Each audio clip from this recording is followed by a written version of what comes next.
Welcome guys, English story reading की class में आपका स्वागत है। आज की जो कहानी है ये बहुत ही इंपॉर्टेंट कहानी होने वाली है। इस कहानी को हम वर्ड टू वर्ड इंग्लिश से हिंदी में ट्रांसलेट करेंगे और साथ ही साथ इसमें जो भी टेंस और ग्रामर का प्रयोग किया गया है उसे हम आपको पूरे उसके प्रॉपर रूल के साथ समझाएंगे, ताकि आप यहाँ से जल्दी ग्रामर और टेंस का यूज सही से सीख सकेंगे। अगर आप मेरे चैनल पर नए हैं तो चैनल सब्सक्राइब कीजिएगा, वीडियो को लाइक कीजिएगा, शेयर कीजिएगा, ताकि आप जल्दी से जल्दी इंग्लिश को पढ़ना लिखना और बोलना आसानी से सीख सकेंगे। क्योंकि इस वीडियो में आपको ऐसे ऐसे वर्ड मीनिंग और सेंटेंसेस मिलेगा जो आपके लिए स्पोकन का जो लेवल है उसको सुधारने में आपको काफ़ी ज़्यादा अहम भूमिका निभाएगा। अगर आप मेरे चैनल पर नए हैं तो चैनल को सब्सक्राइब कीजिएगा, वीडियो को लाइक कीजिएगा, शेयर कीजिएगा, ताकि आपको यहाँ से जल्दी अच्छी से अच्छी वीडियो आपको मिल सके। इस वीडियो को पूरा देखिएगा ताकि आपको यहाँ पे जो भी ट्रांसलेट करेंगे, जो भी कहानी होगा वो आपको अच्छी तरह से समझ में आएगा। देखिए, इंग्लिश स्टोरी रीडिंग यानी अंग्रेजी कहानी को पढ़ना, इसको हम क्या करेंगे, आपको समझा के पढ़ाएंगे। वंस अपॉन ए टाइम, एक समय की बात है या फिर एक बार की बात है। एक समय की बात है, इसको हम लोग लिख सकते हैं एक बार की बात भी है। ठीक है। There lived a farmer name Ram in a village, यानी यहाँ पे देयर का प्रयोग केवल और केवल इंट्रोड्यूस सब्जेक्ट के रूप में हुआ है। केवल और केवल यहाँ पे क्या, अगर यहाँ पे सब्जेक्ट नहीं है इसलिए यहाँ पे इसका प्रयोग हुआ है। यहाँ पे इसका कोई सेंस नहीं होगा। अगर आप कहना चाहेंगे कि नहीं हम यहाँ का सेंस इसको बिठाएंगे तो इसका होता है यहाँ। ठीक है। यहाँ एक राम रहता था। यहाँ देखिए लिव, लिव मीन्स होता है रहना। यहाँ पे लिव्ड है, LIVED, लिव्ड मतलब होता है रहता था। ठीक है। और यहाँ पे फिर होता है LIVED, यानी ये क्या होता है V1, ये होता है V2 और ये होता है V3। इसका प्रयोग हम लोग V3 का प्रयोग हम लोग करते हैं पार्ट पार्टिसिपल के लिए। ठीक है। यानी अगर सब्जेक्ट प्लस सब्जेक्ट के बाद अगर V2 अगर आता है, यानी इस फॉर्म में आता है, तो वो क्या होता है, प्रेजेंट इंडेफिनिट टेंस होता है, पास्ट इंडेफिनिट टेंस होता है। याद रखिएगा। ठीक है। यानी यहाँ पे क्या हो जाएगा, पास्ट इंडेफिनिट टेंस होगा। ठीक है।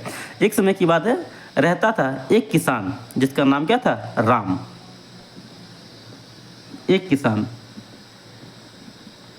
नेम राम, यानी जिसका नाम राम था, राम नाम का। ठीक है। नाम राम का एक किसान रहता था। इन मीन्स होता है में, एक विलेज मतलब एक गांव में।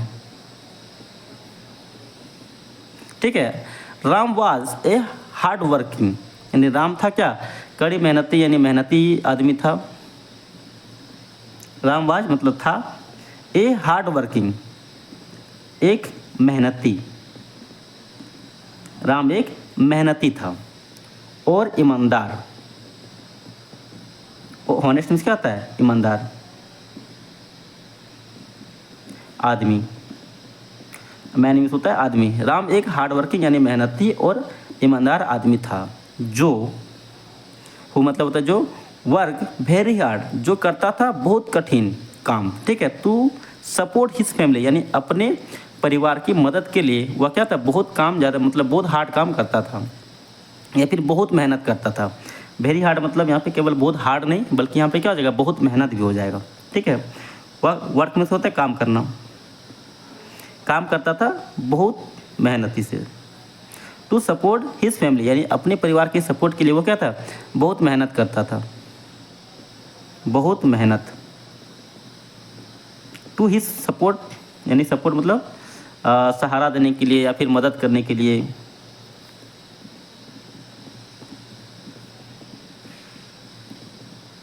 अपने परिवार की मदद करने के लिए क्या, बहुत ही ज़्यादा वो मतलब मेहनती था और बहुत ही ज़्यादा काम मतलब हार्ड काम करता था।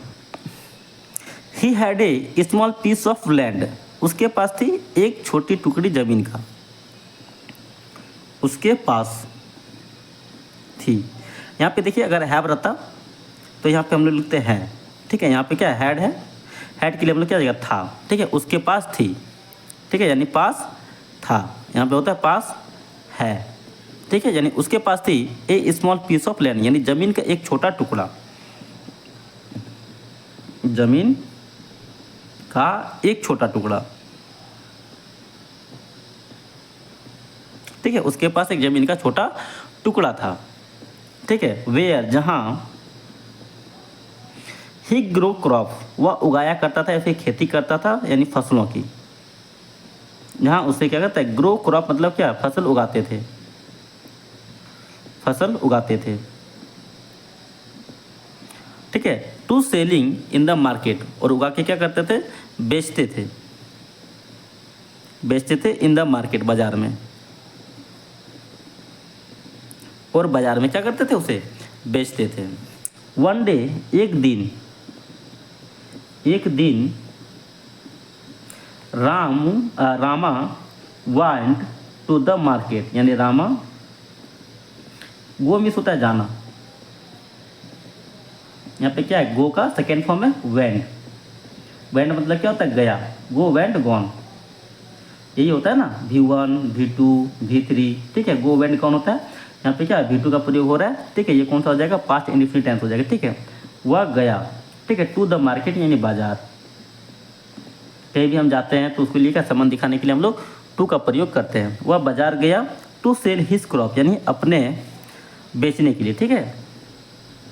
हिज क्रॉप यानी अपने जो फसल है उसको बेचने के लिए, अपने फसलों को, अपने फसलों को बेचने के लिए वह बाजार गया। लेकिन ही सॉ, उसने देखा,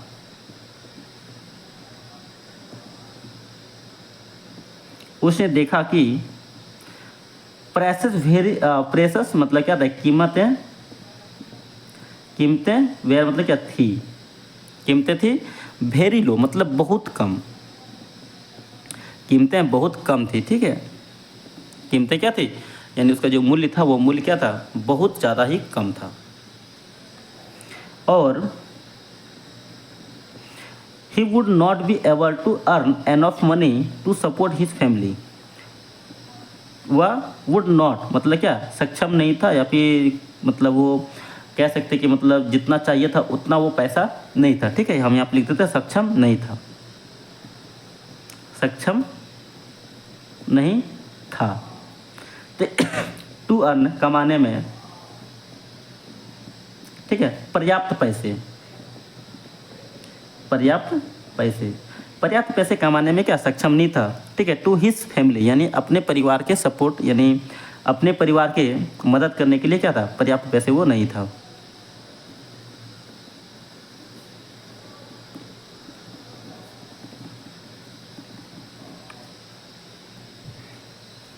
ठीक है। फ्रस्ट्रेट यानी निराश होकर, निराश होकर, ठीक है। He decide to steal some crops from a neighbour's farm, उसने फैसला किया, उसने डिसाइड मतलब क्या था, फैसला करना, उसने फैसला किया, ठीक। स्टील, स्टील होता है चोरी करने का या फिर चुराने का, चोरी करने का, सम क्रॉप्स यानी कुछ फसलें, कुछ फसलें चुराने का मतलब फैसला किया, फ्रॉम मतलब होता है से, अ नेबर्स फार्म मतलब पड़ोसी के खेतों से, या फिर पड़ोसी के जो खेत है, फार्म है, उससे क्या कुछ फसल चुराने का फैसला किया, पड़ोसी के खेतों। हाइबर हालांकि, हिज प्लान फेल यानी उसकी योजना क्या हो, फेल हो गया, असफल रहा, उसकी योजना असफल रहा। व्हेन जब, हिज नेबर कॉच यानी उसके पड़ोसी, कॉच मतलब क्या था, पकड़ लिया, ठीक है। हिम स्टोलिंग द क्रॉप्स, उससे स्टोलिंग, स्टेलिंग मतलब क्या, चोरी करते हुए, द क्रॉप यानी फसल को, फसल को चोरी करते हुए पकड़ लिया, ठीक है। द नेबर बिकेम फेवरियस यानी पड़ोसी, बिकम मतलब क्या, तो हो गया, ठीक है। फोरियस मतलब क्या, तो गुस्से हो गया, मतलब नाराज हो गया, ठीक है। और इन्फॉर्म मतलब क्या था, बुलाया, ठीक है। विलेज हेड मतलब गांव के मुखिया को, इन्फॉर्म मतलब क्या, सूचित किया, ठीक है, गांव के मुखिया को। विलेज हेड मतलब होता है क्या, गांव का मुखिया, ठीक है। गांव के मुखिया को सूचित किया, ठीक है। अबाउट द थीफ यानी चोरी के बारे में, चोरी के बारे में गांव के मुखिया को सूचित किया। Ram was called the gram सभा, यानी राम ने क्या किया था, ग्राम सभा बुलाया।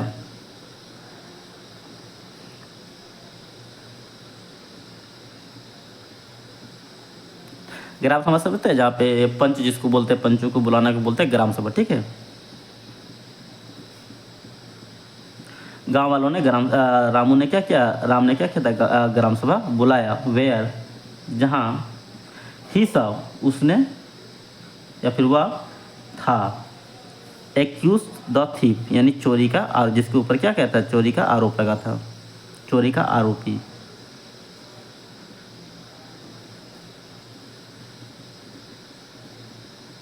ठीक है। फीलिंग एम्बेरिस मतलब कह सकते हैं, मतलब एहसास हुआ।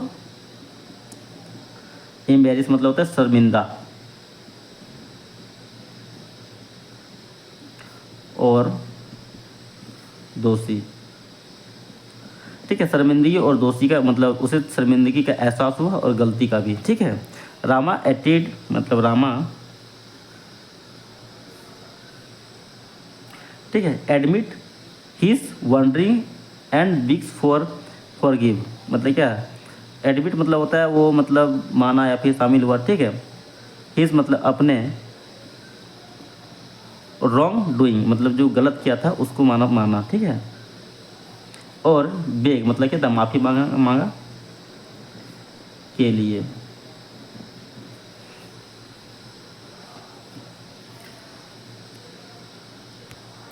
अपने गलतियों के लिए। ठीक है। आगे देखें तो क्या हो जाएगा, द विलेज हेड, यानी द विलेज हेड यानी गांव का